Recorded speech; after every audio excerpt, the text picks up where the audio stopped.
There we go. I had my lemsip in my mouth. I was trying not to swallow it because I thought, oh, they're going to hear this during that flashy countdown. How are you doing, people? Welcome. Welcome to Sports Therapy Association podcast, as now it's officially going to be called. How exciting. How wonderful. Episode 26. I mean, it made sense, didn't it? We had 25 episodes there. Fantastic episodes, which I think myself included and all you lovely people who join us live take for granted because they go on to therapy, therapistlearning.com, and then also somebody the other day, Evie from Physio Online, after the Physio Bill chat last week, said, oh, I can't wait, this comes out as a podcast. Ding, of course. So you will see that it is now officially a podcast, Sports Therapy Association podcast, and it's fantastic. It's given me a reason to actually look back and listen to them. I listened to the one with Jack Chu, which was episode 2, I think, about imposter syndrome, and honestly, not a word of a lie, I thought I'd just check the sound and quality. I listened to the whole thing all the way beginning to end. It was brilliant, if I say so myself. It was really, really nice. It was really personal, and also it was because it was back when the first lockdown was happening. It was really interesting. It was a real jump through time, which now we're back in. So anyway, it is live. You can find it on all your podcast players.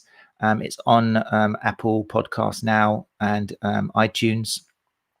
So before I forget, another thing for the Sports Therapy Association Army to do is go to iTunes if you're Android, give it a rating, give it a review. If you're on iPhones, it's simple. All you need to do is go into your iPhone app and then you'll get a chance, find Sports Therapy Association podcast, leave a rating, leave a review.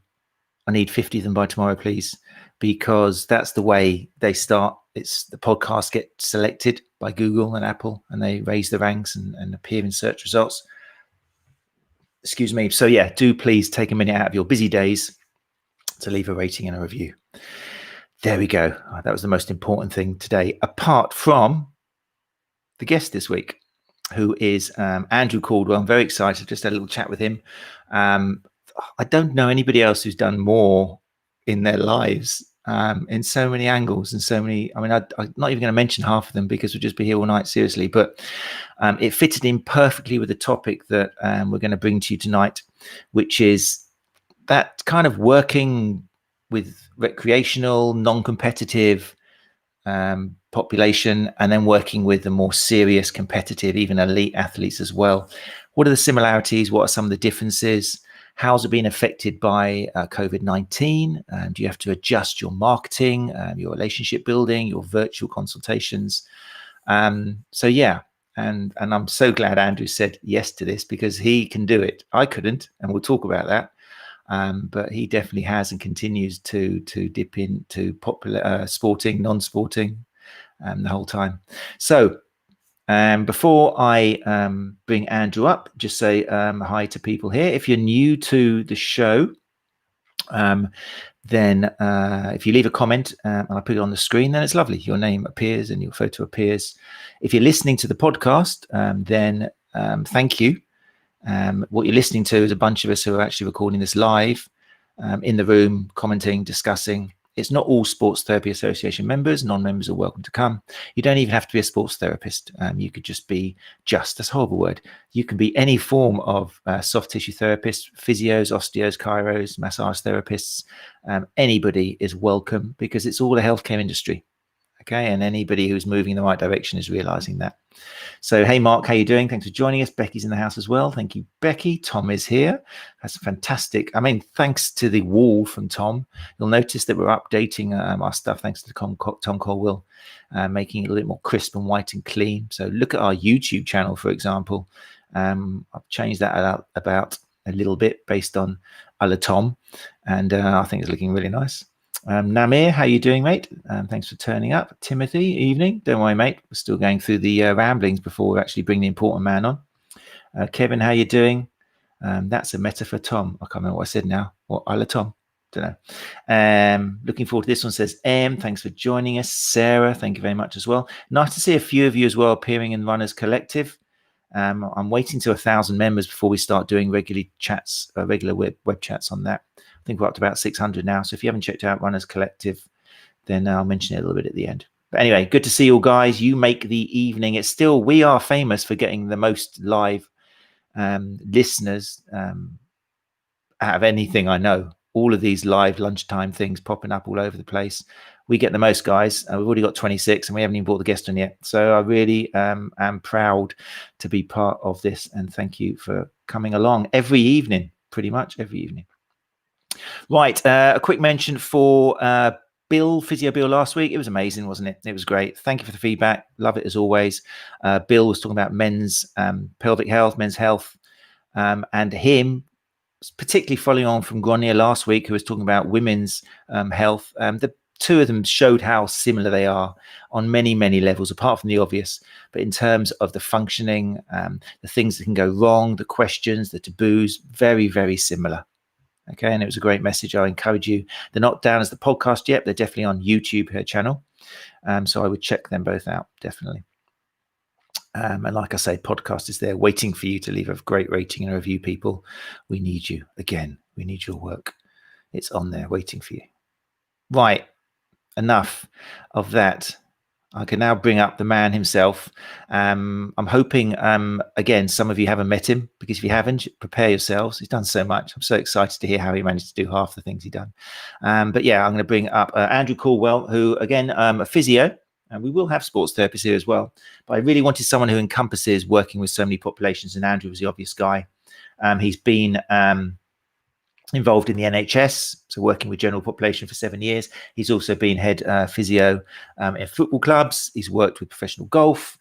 He's worked in tennis. He's worked in MMA. So he's got a huge mixture there. So I'm really excited to bring him up. So that said and done, let's say hello to Andrew Caldwell. Hello, mate. Evening. How are we doing? Okay? You okay? Yes. Yeah, thank you for your patience. I had lots to get through. The camera's still working, so that's all good. So thanks for joining us, mate. Really kind of you. No problem at all. Pleasure to be here, Matt. Great to catch up with you as well. Yeah, nice to see. We haven't seen each other for a long time. I think first time, I can't remember. I think the first time might have been Therapy Expo.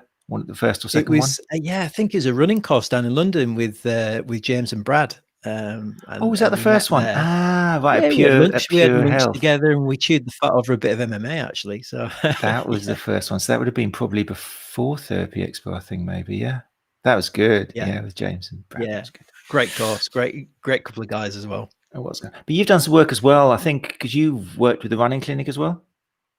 Yeah.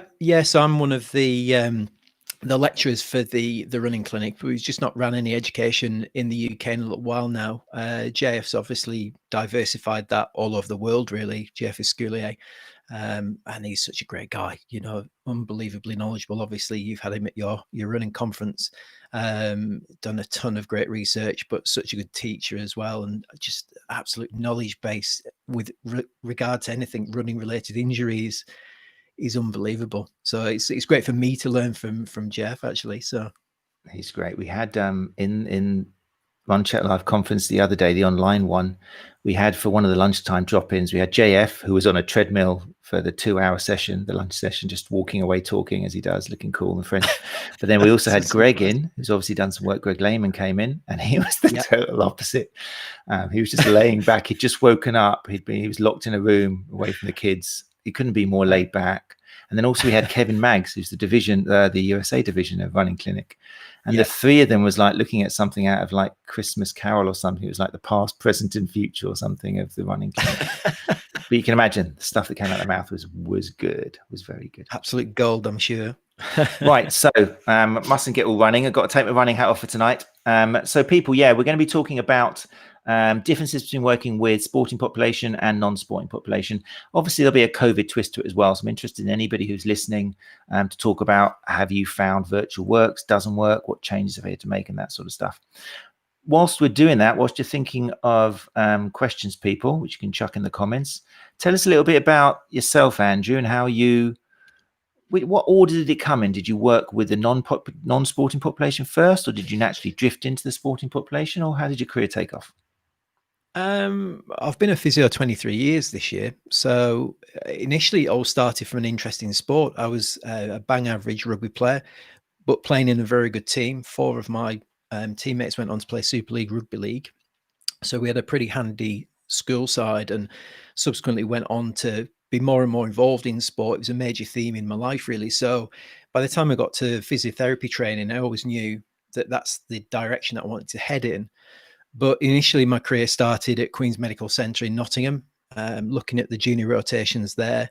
And that was just such a fantastic place to start your career. It's a huge hospital, lots of different areas to work in, from orthopedics to neuro. I think that's where you develop your patient skills a lot of the time, just in terms of interacting with people, communication, assessment.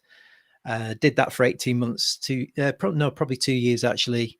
And then started to realize that musculoskeletal was more my calling. So got a senior 2 post, as it was then, in MSK. And then from there, started to work privately, again, within sport. Started to work within a clinic that was offering some fairly specialized biomechanical assessment at the time. So we had clients from various football clubs, cricket clubs, and other bits and bobs come in as specialist consultancy work, really. And I was learning from some 2 really experienced people. And this has been a bit of a common thread of mine through my career, I suppose, that like many, you learn from some really key people across your career. And I've been fortunate. I suppose I've been partly fortunate, but I do say this to people when they ask advice about how to get where they want to be and maybe a career in sports physiotherapy. You have to look for opportunities. And if you don't seek to look for those opportunities, they aren't going to land on your lap.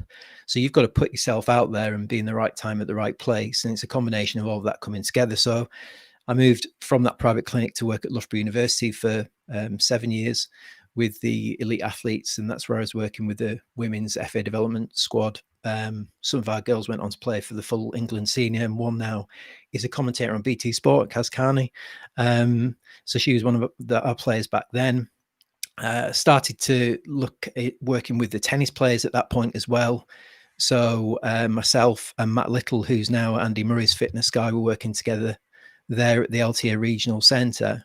And that was a fantastic grounding, because we were setting up a service there that wasn't there before and developing that. And we were very much learning on our feet. And I talked with Matt in one of my podcast episodes, and we were chatting about our experiences as much as tennis, which was a learning experience for us as much as anything. And then from there, went on to work in professional football as head of sports medicine at Hearts. Was up there for 3 years. Unfortunately, we won the Scottish Cup while I was up there. So that was an unbelievably good experience. Opened up bus ride and all the stuff through Edinburgh, which was absolutely phenomenal. And we had a really, really good squad there, which was a pleasure to work with. But that was a real challenge point in my career, because I was heading up the service as well as being the first team physio as well. So it's a bit of a wearing 2 hats, being the first team physio and also trying to run the service in the department, which was quite challenging at times. And then from there, came back into the NHS and decided to do my master's. Part of that was we were having my daughter at the time, and working in football, you're not home that much. So I made a bit of a career sacrifice at that point, I suppose, that I wanted to spend more time at home. I wanted to see my kids grow up, and working in professional football, you just don't really get the opportunity to do that so much. So I took that opportunity to come back into the NHS, study for my master's, did injection therapy training as part of that, and a mentorship with an orthopedic colleague who I still work with now. And then from there, came and developed my own private practice. And from there, it's kind of moved on, really. So it's a bit of a meandering journey, but there's a bit of a common thread throughout it all. I like to think that, I've tried to look for opportunities where they've existed, tried to push myself, as you say, into different opportunities where they exist, and now try to help other people. Obviously, we've met through some of the teaching work that we do, and I always get great pleasure from the educational side of things and meeting people. And if you can impart some positive knowledge with them that helps them to be better in some way, then that's a fantastic feeling. It's been a common theme whenever we had people up here talking about their lives. We had Keith Burnett, who's a fantastic story of somebody who came from very little education, followed the sports therapy line as opposed to physiotherapy, and found some locked doors and so a few kind of like dinosaurs saying you've got the wrong career, you're not going to get in here, sort of thing. And now he's working with England University rugby teams and doing a PhD as well in concussion and stuff, and really getting his name up there. So he's really proud.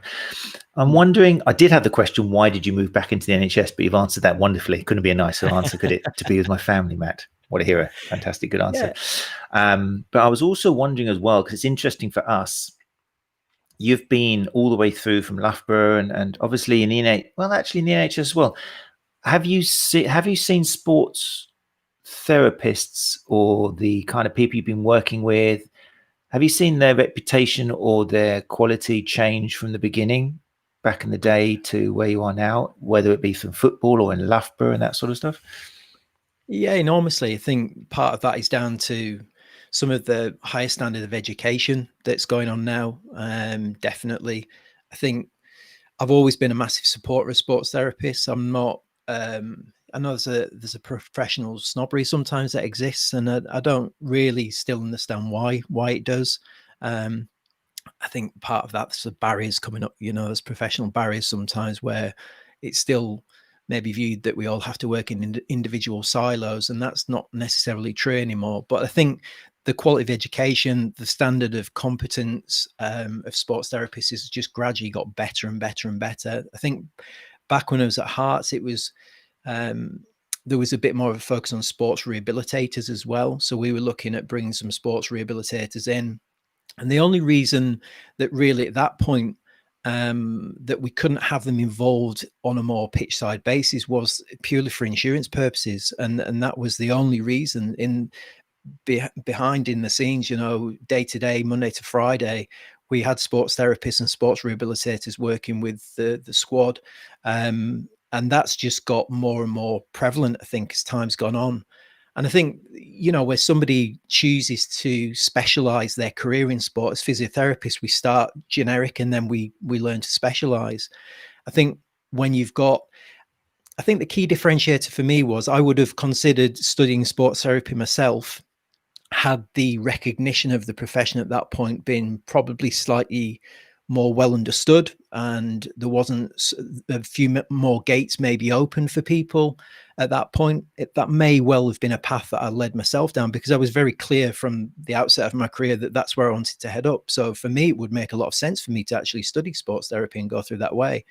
But I just don't think the opportunities existed when I was looking at the various options back then. Whereas now, I think clearly, and Gary at the STA is really at the forefront of this as well, driving the profession forward and really trying to open doors and beat down barriers, because that needs to happen, really. Yeah, I think I saw Gary actually tweeting today that as a profession, sometimes we have been guilty of not allowing our profession to get recognized by calling. He really hates people, sports therapists, calling themselves physios. Even if you're working for a football club, just make it clear that you're not a physio, you're a sports therapist, but you're proud of it. And there's been a little bit of that in the past, of like embarrassment or an imposter syndrome, like I mentioned when we talk about with Jack Chu.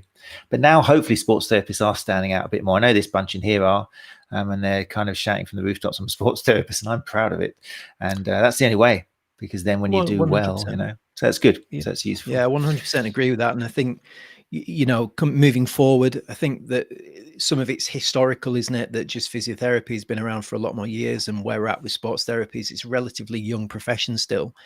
So I think I've no doubt in my mind moving forward over the next few years that sports therapists will get equal and well-deserved recognition in line with all of the other health and fitness professionals, really. I mean, so it's already there in terms of what I think of the professional standard of sports therapists. It's just things like insurance companies and other bits and bobs and the extra recognition that we need for sports therapists to be working in the more mainstream areas, really. I've got a question coming already, just marked on. I thought Tom's ears would pick up here when you mentioned it, and he has. He's taken the bait. Tom Corwell here has asked a question. Do you think there's a difference between sports rehab pros and strength and conditioning coaches in your experience? Have you come across either and compared? I think that it depends on, it all comes down to level of training, really. People view me as a physiotherapist, but I probably do as much work with injury risk reduction, mitigation, strength and conditioning as I actually do with physiotherapy now. And that's because I've chosen to go down that route, extend my knowledge base, spend some time with S&C coaches, understand a lot more about strength and conditioning. I started my professional career probably in the first 10 years of my professional career, like many of my era, I qualified in 97, and back then the manual therapy bias was really quite strong. So lots of the Australian and New Zealand manual therapists were, deemed to be the top physiotherapists in the world at that point, and very influential on everything we were seeing and doing, how we might treat patients. And then we started to see emergence of things like more biopsychosocial type of elements to treatment.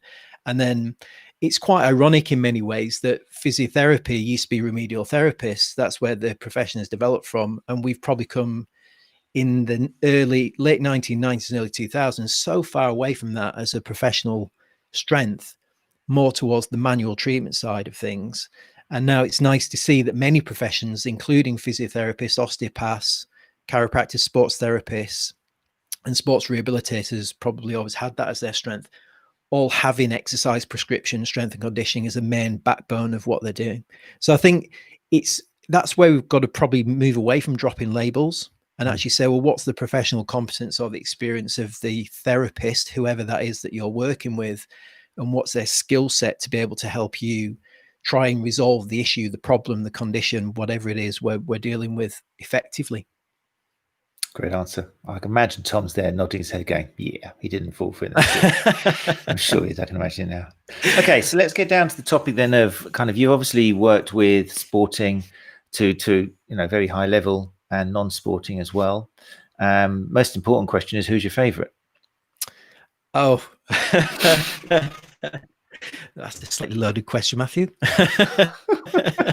I think that they're both really challenging in different ways, I would say. They're very clearly different, in lots of different ways. I think you can get just as much enjoyment. What people have is a perception that working with the elite sports person in some way is better than helping somebody with a weekend warrior who's got a knee problem and we need to get them back for their local cup final. That can be just as rewarding for them as it can for the elite person who's going to the World Championships or the Olympic Games in their world. So it's all about context, really. The context of the person that you're working with. My personal preference, just because it isn't something that I think is lesser or more in any way whatsoever, but I particularly enjoy the complexity and higher level of challenge that you have when you work with elite sports people because of the demands that they place upon themselves and those around them. You see this probably best at somewhere like Loughborough. You just sense, I don't know whether you've ever been to Loughborough or any of the guys listening have, but there's just this performance environment that you're surrounded by all of the time.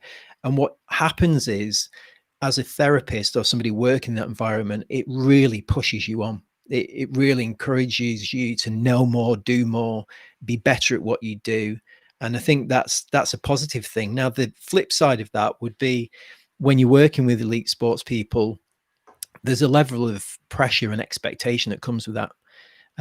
These people are competing for lots of money or big championships, and there's that pressure of getting them to that next championship or getting them back safely and effectively. And there's just that little bit more pressure attached to get it right first time round, really. So personally, I enjoy that. Some people don't. That's why they maybe don't work in elite sport.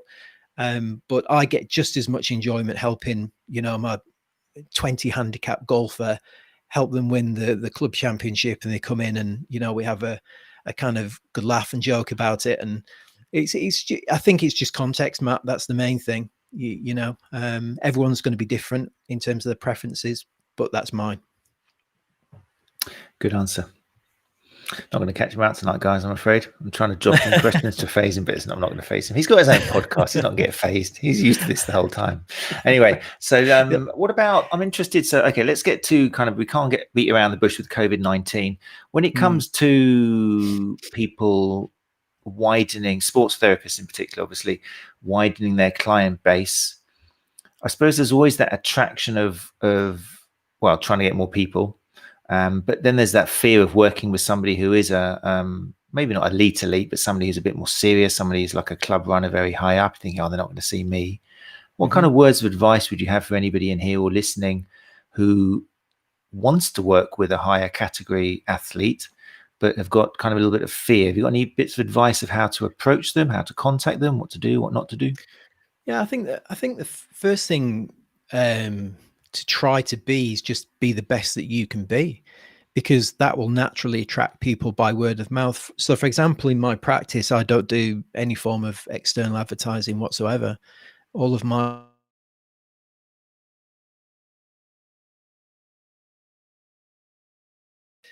doing good things for people more often than not. And that word spreads over a period of time. So I think the first thing is just have a good knowledge base, have a good skill base, a good competence base, do the best that you can possibly do. But you mentioned the scope of practice there. It's just realizing what is your scope of practice, where maybe I can help people and where I maybe need to refer them on. This isn't my area of specialism. I maybe need to develop a network of people that, pardon me, I can refer to where needed. Or just maybe looking at different referral pathways that you can make if you get into the point where you've got somebody part the way, but maybe you just need that little bit of extra, maybe expertise or strength in certain area to be able to help you out to move them on to get the result that you want. Ultimately, if you're trying to do a good job for most people that you're seeing, then I think what you tend to find is those referrals happen quite organically. You don't need to maybe tell people how good you are type of situation. And it's equally having the confidence, certainly have confidence in your own ability to do that job to your best of your ability. And I think that's probably the best piece of advice, because I think when you start to think about maybe getting anxiety or am I good enough, or like you say, imposter syndrome of working with this person, what you've got to realize with the elite sports people is that they're just people, they're just humans that happen to be exceptionally good at what they do. But I remember, at Hearts in particular, you're having conversations about what they're going to have for the tea.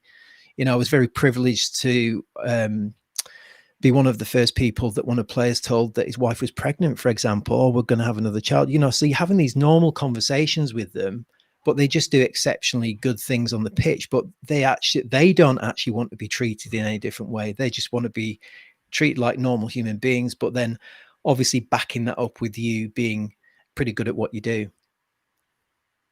So you mentioned, it's true, you are quiet on the social media background, which is commendable. Do you think that's because that works for you, or do you think people maybe spend too much time trying to advertise on social media? I think from an advertising perspective, well, I suppose across the board, I'm quite quiet because I don't like to get drawn into a lot of the BS that's on there, to be quite honest with you. There's a lot of, lot of ego and people trying to create negativity and arguments interprofessionally when they don't really need to be doing that, So that's probably the primary reason that I don't get involved in too much online. I try to be quite positive, if I've come across a good piece of research, retweet that. If there's something good that's going on, support that, say, check this out, try not to get involved too much down the negative side of things. As far as advertising goes, then I think you can align advertising and marketing to specific areas that you might want to work more in or are up and coming. For example, if we take running, for example, if you start to align any awareness of what you can do in your clinic to specific events like the London Marathon, if and when it goes ahead again, things like that, so maybe look in the calendar and try to align initiatives of how you might attract clients from specific sports at different points in the year. Start to do some education. One thing that's a key thread that helps a lot of people to attract attention to some of the services that they might provide is to provide some free education for people on a regular basis, whether that be, like a newsletter, an infographic, anything really that draws people's attention that you can then hook them into your clinic, your branding, or the services that you're providing for people. That can be really quite useful as well. So I think the key thing around any form of social media, whether it's Twitter, Instagram, Facebook, is just to kind of try to use it positively, try to engage the type of person, the demographic that you're trying to see or want to align yourself to, given a specific sport or group of sports. And that will naturally bring a flow. Maybe not immediately. Somebody might see something. Marketing is an interesting thing, isn't it? When somebody takes the option straight away, or whether you sit in the back of their mind for 12 to 18 months and they just remember you when something comes up. They might actually see something referenced to London Marathon, it clicks in, they've seen something before, and before you know it, they're a new patient referral. So marketing is quite complex in how it works, but if you have this constant presence, then what's the saying that people have to see something multiple times? I forget the actual number. It's 15 to 17 times before they'll take action on it. So if you're continuously putting out information that's good quality and it's helpful for people and it's positive and it's not negative, then people are going to remember that in a positive way, and potentially it's going to lead to, referrals or engagement or contact. What's it been like? Obviously now a lot of, everything has got to follow a virtual consultation first of all, before you can actually justify them coming to the clinic. But how, with the non-sporting population, I think virtual consultations taken off quite well. With people who are still competing, is there still as much room for virtual consultation? Are you referring to more the elite standard athletes, the competitive athletes, or? Yeah, somebody who's actually probably more used to, maybe I have this idea that the more professional they get, the more high performing they are, the less likely they are going to be able to work in an environment where they're on the end of the camera. They're probably more used to training sessions and being face to face, and need that kind of attachment to actually focus. Well, I would say that's it's something that I've come across as an issue since COVID in spring, that I went down the line of starting to produce lots of educational content. I realized that I had a lot more time available to me. That's led to me releasing or launching the podcast as well. I had that opportunity to do that.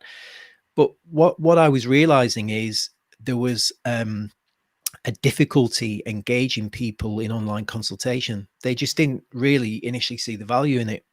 They associated coming to see a physiotherapist with, they come to clinic and we do hands-on things to them, and therefore they would prefer a face-to-face consultation. And initially that was really quite a struggle to try to engage people in the benefits of online consultation, because we've got to remember that patients are just so used to seeing people face to face in clinics. They just,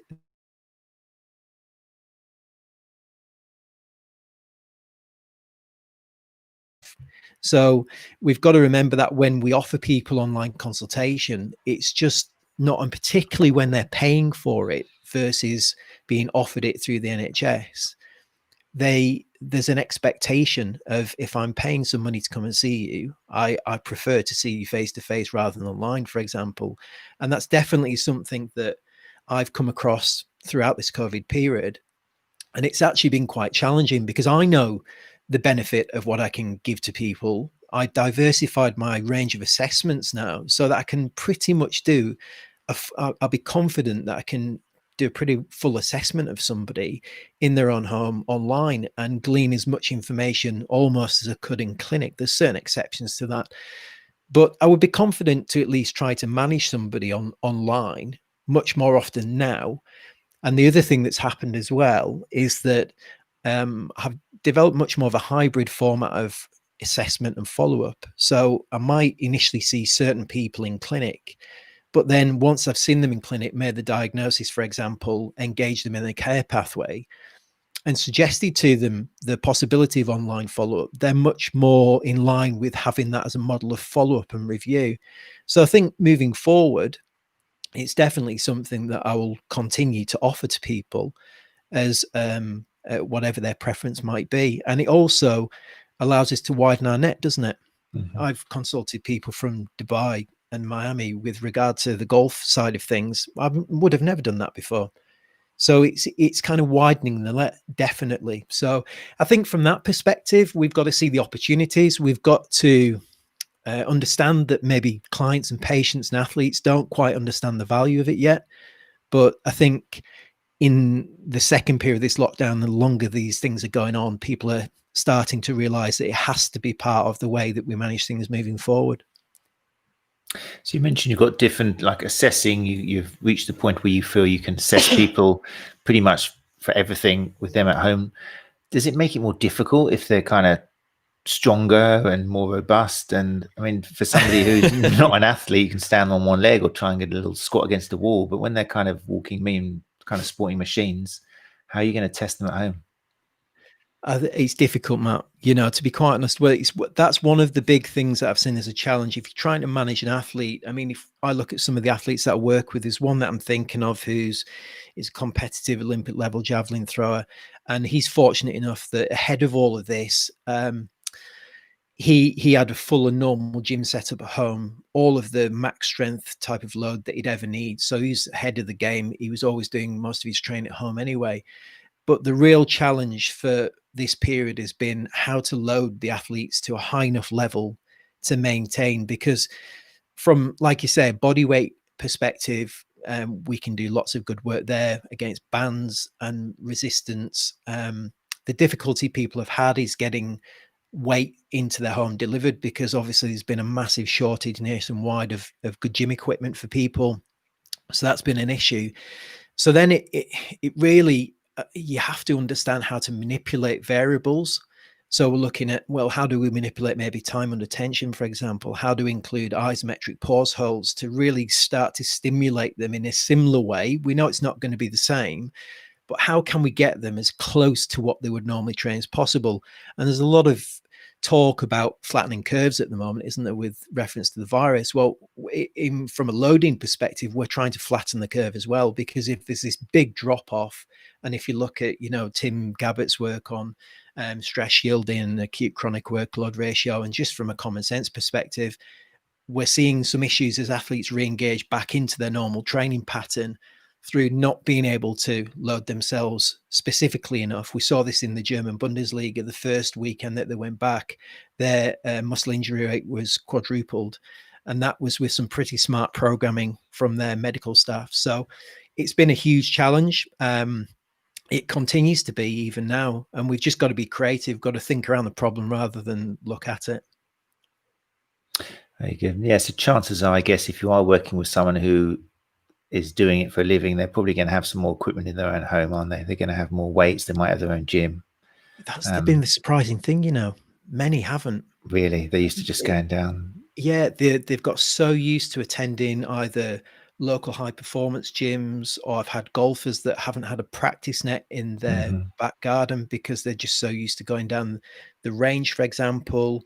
So that's where the challenges have come. You would have expected people maybe to have more. We would have anticipated this difficulty getting access to equipment, but certainly had to think on our feet with a few clients, definitely.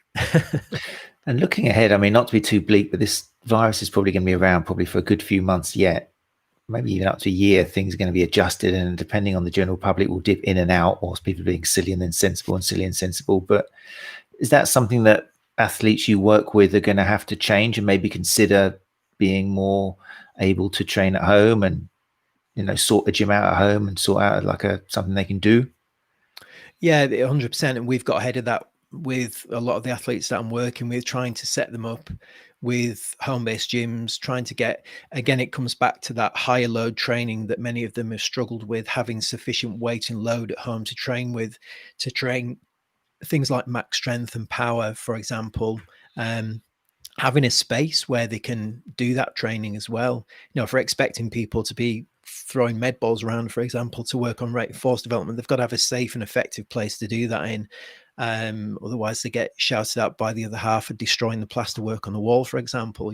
So it's exactly. You're in a scenario where it's practicalities, really trying to set people up to being an opportunity to succeed rather than having issues and real problems and having to think on the fly with it, really.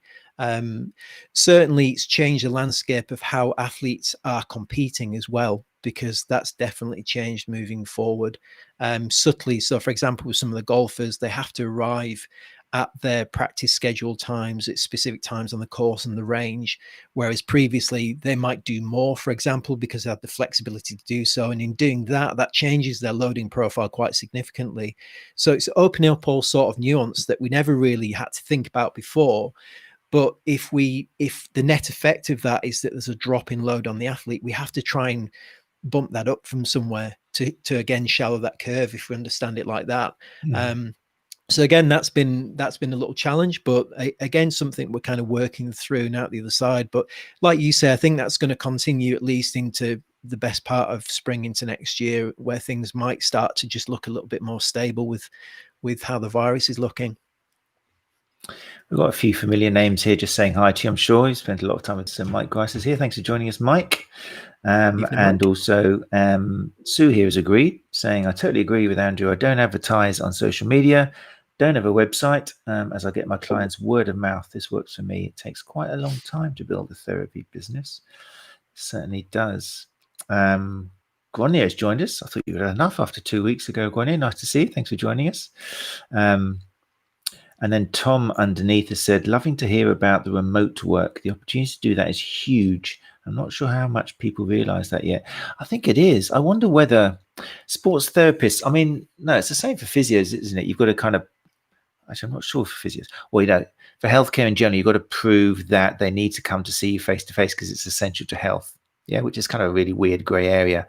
But if that person needs loading, which they can't get at home, and you in your place of work have got that loading to give to them and it's essential to their health, I wonder if there's a business there where the sports therapist should be setting up like a little mini gym in their practice, because then in theory, each time, if that's essential to the person's health, doing that exercise, you've got a nice little repeat business going until maybe April, May, June.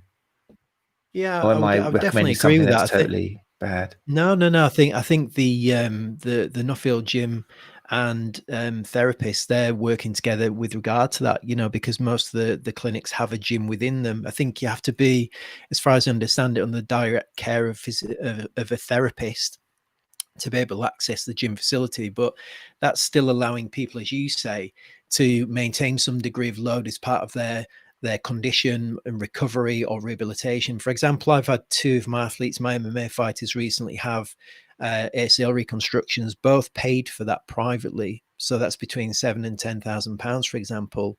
So they need rehabilitation. They need access to equipment to be able to load effectively. And they're both professional fighters. So I think from that perspective, as long as you can justify it, reasonable measures are in place, and the requirement for that access to gym facilities 100%, you know, I think that's a sensible way to look at things, actually, Matt.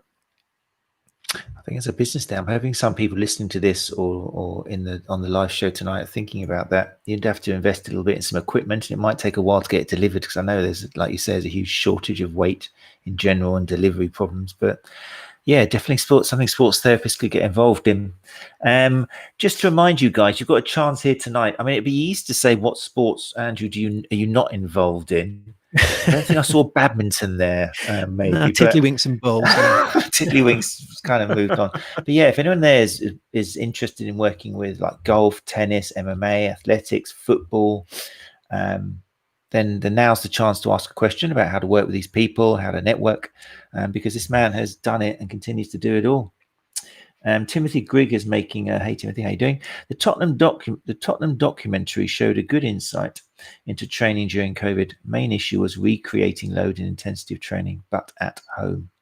Yeah, big challenge. It's a fascinating documentary, actually. I've watched that recently, just finished watching it.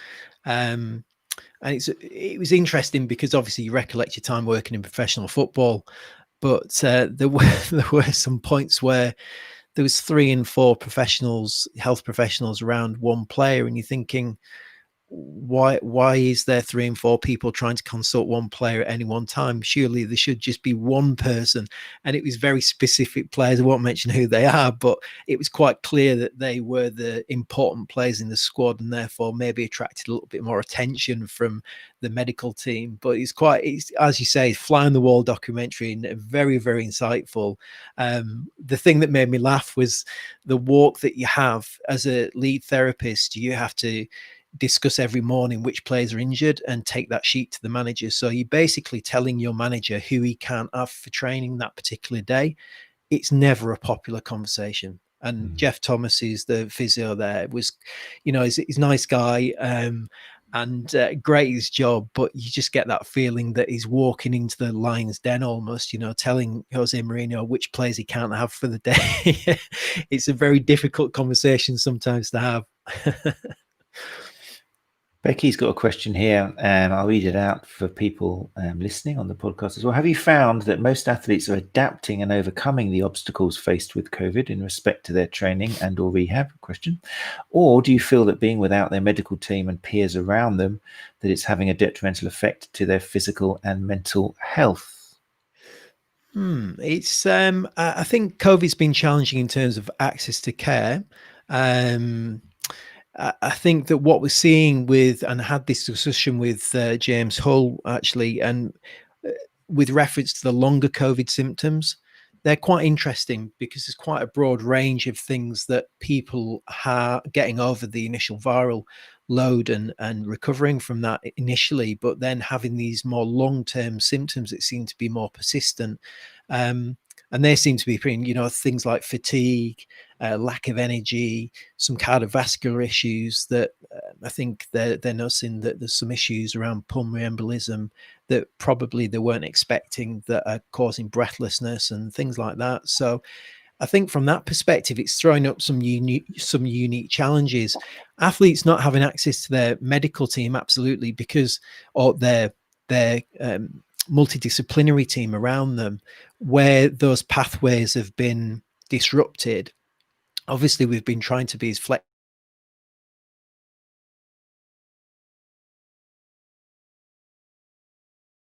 them because they go about things often in quite repetitious ways, and they like those things to be in place over time. So anything that disrupts that can be quite challenging for them, especially when they're trying to push themselves at the elite level.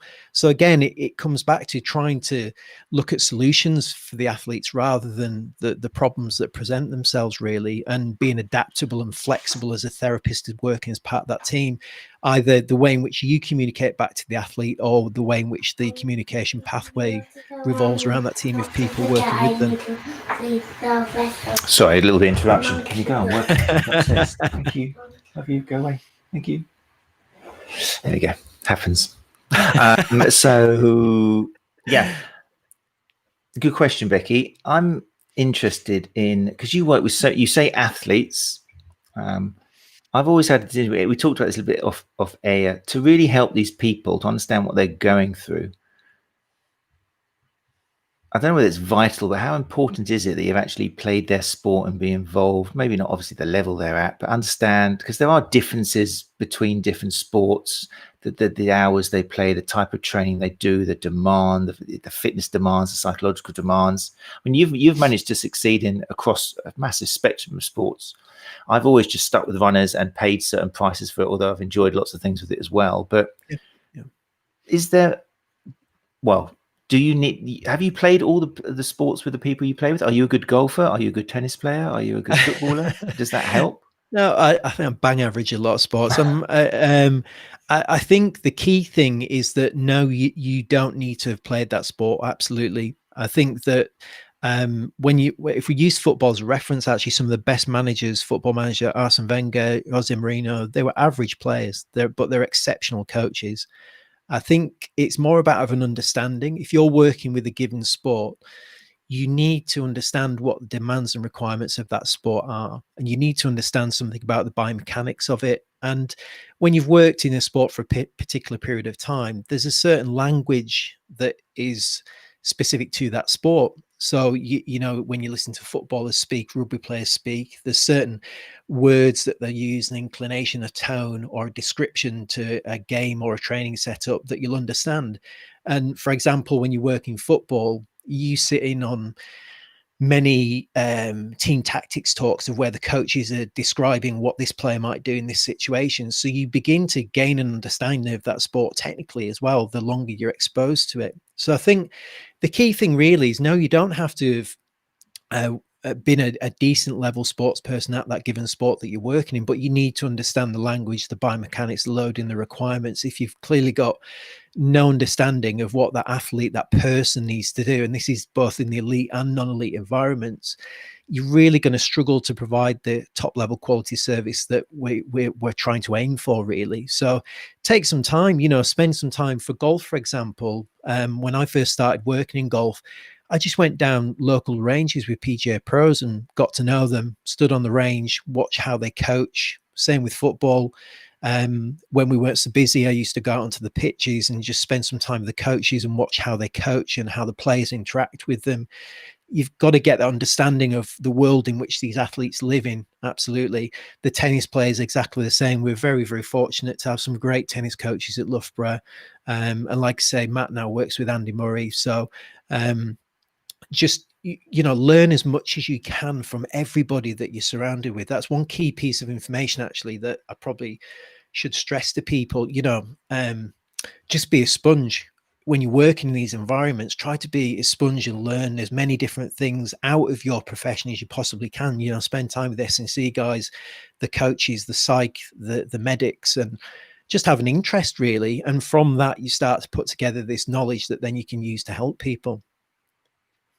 I guess it's a bit like learning a language. Once you've managed to work with a couple of sports or two or three sports, and you've managed to take in these things and work out the way of getting involved with it, then the fourth sport and the fifth sport are a little bit easier. You've already got those mechanisms in place, haven't you, to actually learn how to work with the athletes? Well, that's probably a great point with MMA. I've been working in MMA, for around about 7 or 8 years now. And before that, I did judo as a kid, but I had zero experience in MMA. None whatsoever. I got asked to be involved with an up-and-coming professional fighter, started to watch UFC. But then when you start to break down lots of movement patterns, and particularly with this fighter, didn't have a particularly strong base, a good training age with his S&C, you start to look at how somebody maybe strikes, for example, and there's a lot of similarities with how somebody might hit biomechanically. So you start to evolve your knowledge of cross-body patterning, rate of force development, max strength training, and you start to apply it to that sport. Because unless you're working with the top guys, the UFC fighters, and you're working at the UFC Performance Institute, which is unlikely, and they're guys at the top of their field, you're offering a level of expertise and knowledge that fighter doesn't currently have, and you're helping them in some way.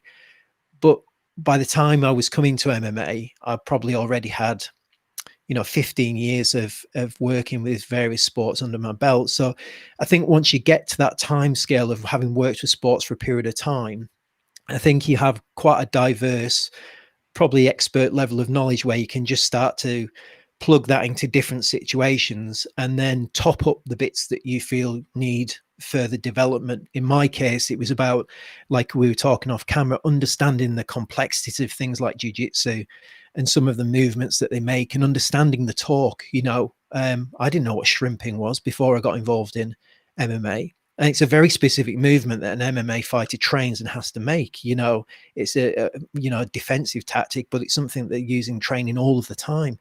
So if you don't know what that is, then you don't understand the movements, you don't understand the biomechanics, and therefore you can't align the training to it. So it's probably quite a good example of what we were just talking about. Very good.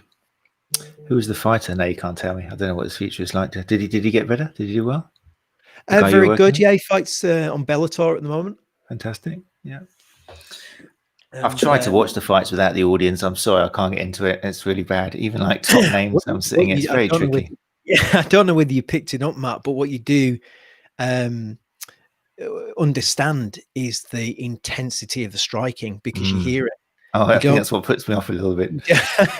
You don't normally hear it, because of the crowd. But obviously when they're not there, you just begin to understand. And again, with rugby, for example, if you're up close to a contact, you begin to understand some of these loading requirements. You also therefore begin to understand that a piece of clinic band isn't going to cut the mustard, So I think from that perspective, it allows you to align what you need to do. Because one of the points that I was probably going to make there is that when you're working with these guys, you need to give them a safety valve. So where they need to operate is way above actually what they need and require in training and in competition.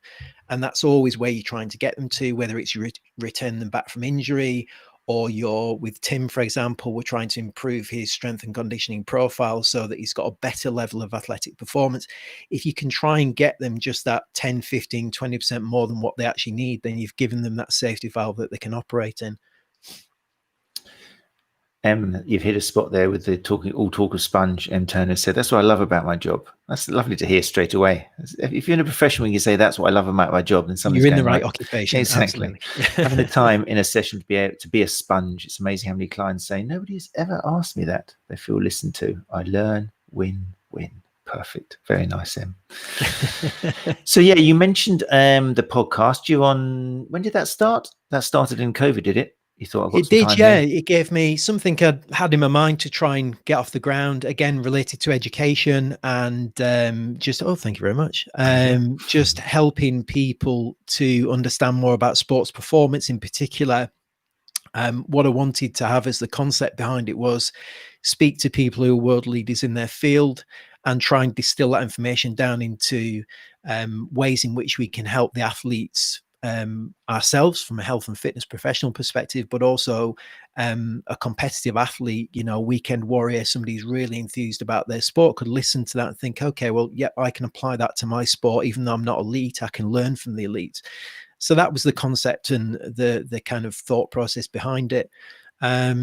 Had a bit more time to get it off the ground, so cracked on, and actually COVID presented a great opportunity. Lots of the people that I wanted to speak to were actually at home because they were working from distance and remotely.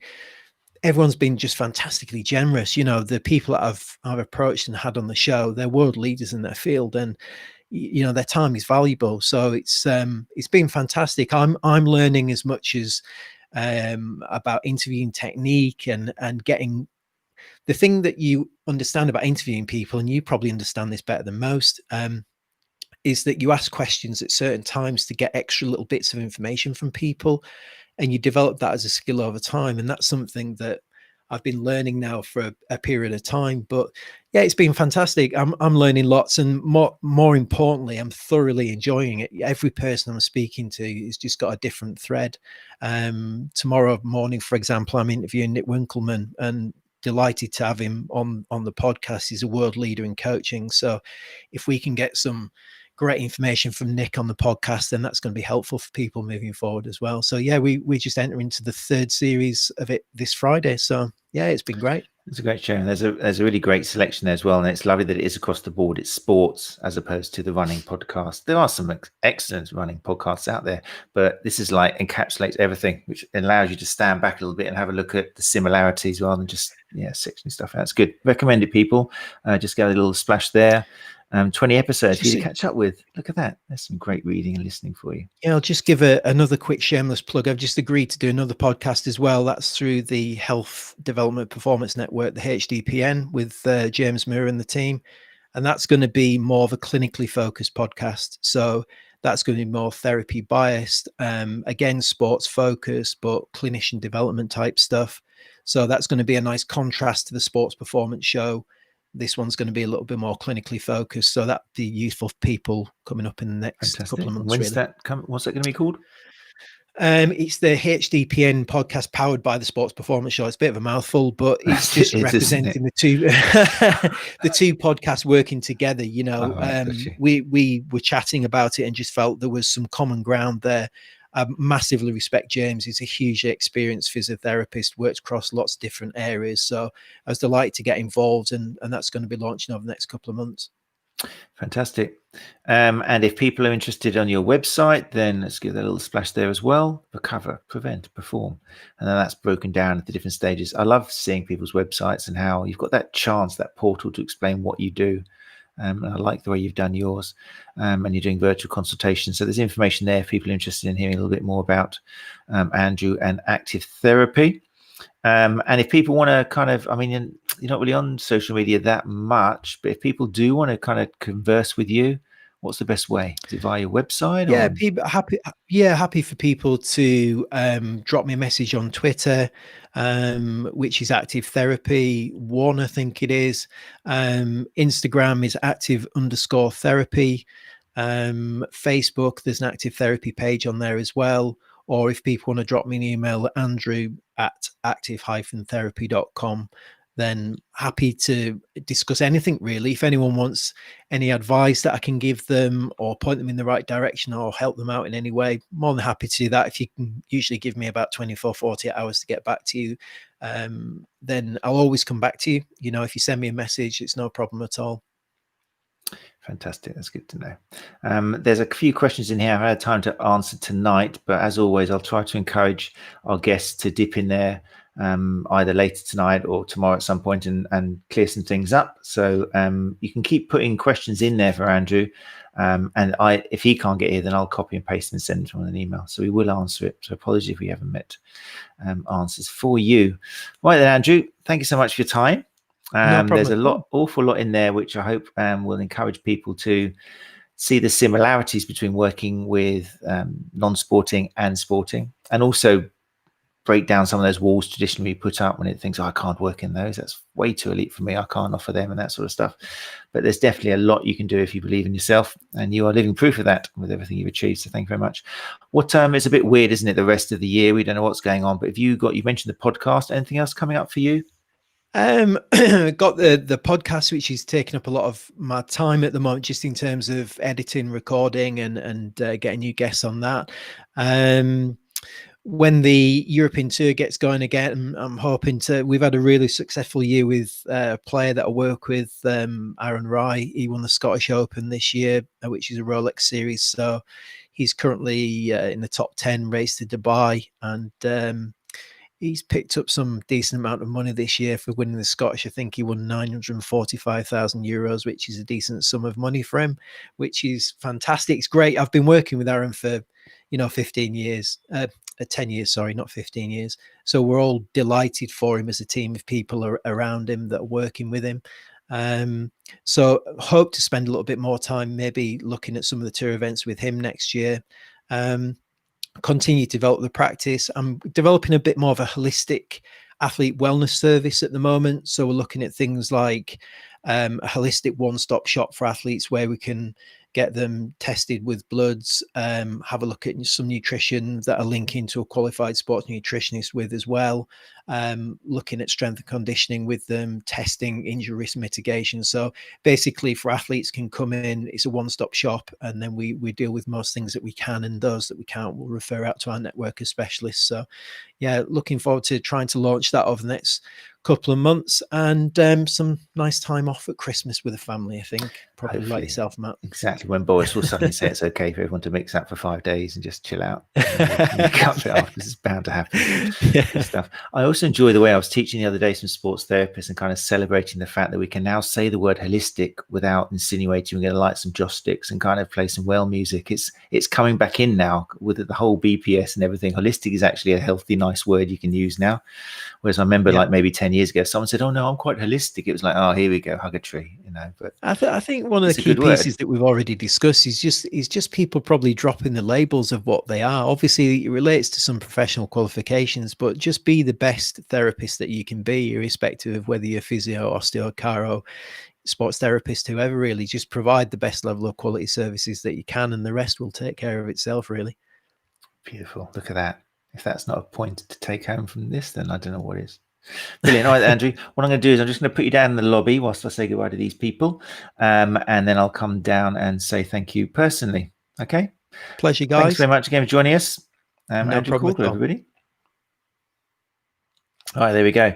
Done so much. I mean, it is 23 years, but obviously that's a long time. But when you look at the CV of the opportunities seen and what he's achieved with athletes, still working with athletes after 10, 15 years, amazing bloke, loads of experience there. So take him up, definitely take him up on his offer. It's particularly if you're interested in like the golf or the tennis or the football. Definitely a lot of information there, worth contacting him for some advice and help. So there we go.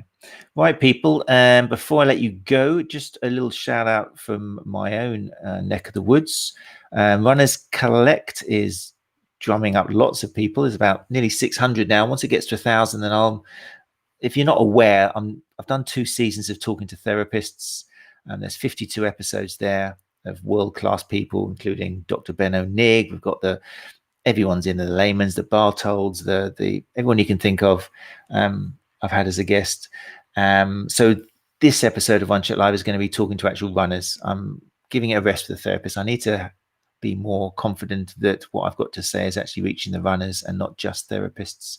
So once we get to 1,000 Runners Collective, then we'll start weekly shows with actual runners, almost like online consultations, but hanging it all out for everyone to see and everyone to talk about, taking the mystery out of it.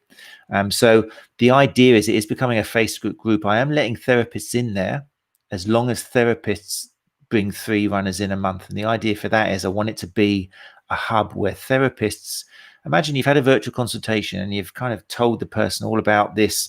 Okay, I know your knee's hurting, but it doesn't mean there's all that pain is because there's something really serious with your knee. There's other factors. And then you finish your 45 minutes. It's like, what are they going to do for this week? The idea is I'm trying to provide a hub where you can send your runners to the Runners Collective, and it's going to build on what you've taught them. No one's going to poach them. It's just going to make your job easier, because the idea is they'll be in a healthy runners forum instead of going back to their 24,000 community where they'll say, oh, try this bit of tape. It's lovely, especially the red one, because it's got more stretch in it. You know, the sort of thing, which keeps runners injured, basically. So I encourage you, I don't want it full of therapists, but out of the 600 members, I think there's about 50 therapists now. And then I have the great job at the end of the month of getting rid of therapists who haven't brought runners along, which I'm really looking forward to. That's going to make me feel very powerful, but it's all for a good cause. So there you go. And also, if you haven't caught up with it yet, if you didn't manage to get to the conference, then that is all online now, therapistlearning.com. All the recordings there from 2 days, including the lunch chats for an hour with, like I was saying before, Greg Lehman, Jeff Asculier and Kevin Maggs from the Running Clinic were there chatting it out. And we had Alex Hutchinson in, Sweat Science. We had Izzy Moore was in. We had, well, as the guest as well, I mean, Matt Fitzgerald was the highlight for me, somebody I've read for 15 years, and having him there talking about his experiences was amazing. So yeah, if you haven't yet and you're looking for some CPD, look no further, guys. It's here. There is a charge because you missed the ticket, but it's not a lot. If you just want access for a month, then you can get 2 days worth of, I'm biased, but I think it was pretty good running talk. So there we go.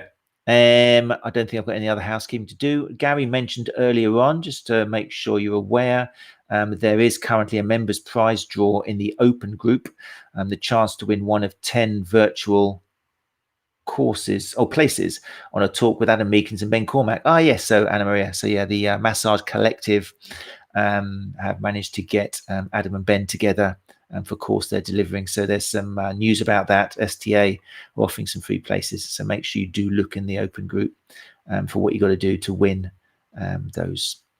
Right, folks, thanks very much for joining me once again. Thank you to my guest, Andrew Caldwell.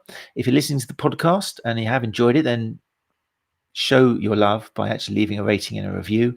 It makes all the difference. It needs to be on Apple or iTunes. They're the ones which make the big difference. We're only doing this to get what we consider to be good news out there. So we need your help really to share it. So please, please, please do that. We will be back same time next week, 8 o'clock on a Tuesday with another guest, with another subject from the world of soft tissue therapy. Remember, you're welcome to join us even if you're not a Sports Therapy Association member. Doesn't matter. We're all therapists. We're all working together, especially in these weird, wacky COVID-19 times. Yeah, like I say, we're dropping the tags and just we'll trying to learn better ways to look after people. That's what it's all about. Okay, guys, take care, and we'll see you this time next week. Bye-bye.